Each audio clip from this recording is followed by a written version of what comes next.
I had written one of the stories, which is called A Journey, when I was 24, so that was always there. I always knew I had one story. The second story came when there's been a very big debate in Ireland in recent years about child sex abuse, especially by priests. And I looked at how that worked on TV, with priests coming on TV or coming out of courtrooms or being sentenced to terms in prison.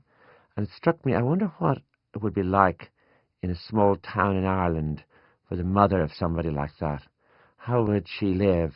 What would happen to her? What would the drama of that be? Because as a writer, what you're looking for more than anything else is drama. I then imagined a woman about 80. And if you think of an Irish mother, you might think of somebody who spends a lot of time in the church, who's religious, who's devoted to her children, is very conservative. But actually, Ireland's changed a lot, and a lot of women of that age are now very independent-minded people, and they drive their own cars, and they go on holidays. And I thought, oh, what if it was a very modern 80-year-old woman who had a son like that? So then I had two, and they just slowly grew. Another story occurred to me, and then another. And then I realized, oh, wow, I could actually put an overall title on this book called Mothers and Sons, rather than calling it, where the longest story is called A Long Winter, for example, rather than calling it A Long Winter and Other Stories. I could actually have a generic title which would cover all the stories, because all the stories in one way or another dealt with the relationship between mothers and sons. Sometimes the tiniest thing is enough to start a story. Someone tells you something.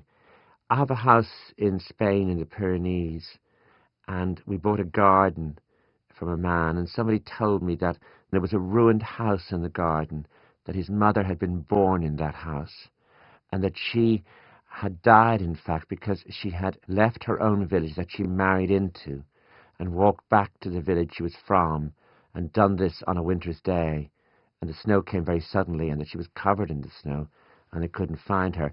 And that was enough for me. Sometimes what Henry James always said was, it's much better to get half a story from somebody, so you can sort of fill in the details yourself. The stories are not in any way autobiographical, in the sense that, for example, two of the mothers are alcoholic, and my own mother certainly was not alcoholic. Two of the mothers are singers, and my mother was not a singer. So they're not in any way autobiographical. But of course you use details. You use things you know, houses you know, buildings you know, atmospheres you know. But sometimes they're just dependent on somebody telling you, or you overhearing half a story.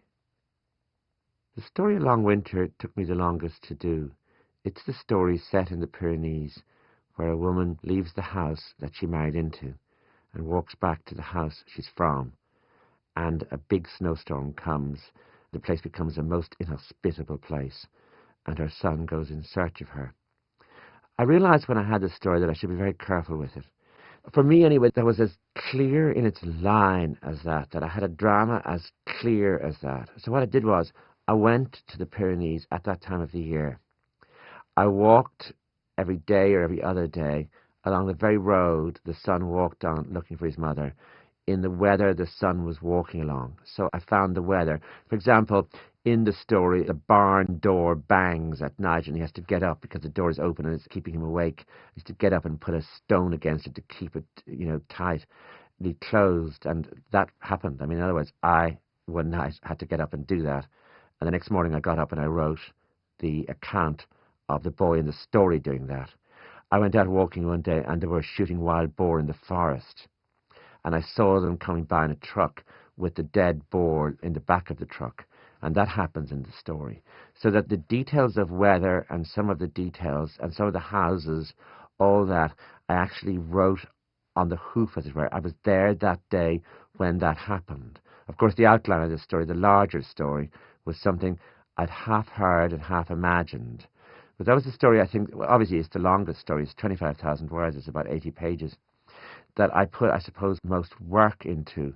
But there's another story called A Song, which is written almost immediately. It's only about 6 pages, and it's the story of a son who meets his mother he hasn't seen for, I think, 19 years, and he meets her in a public house in the west of Ireland.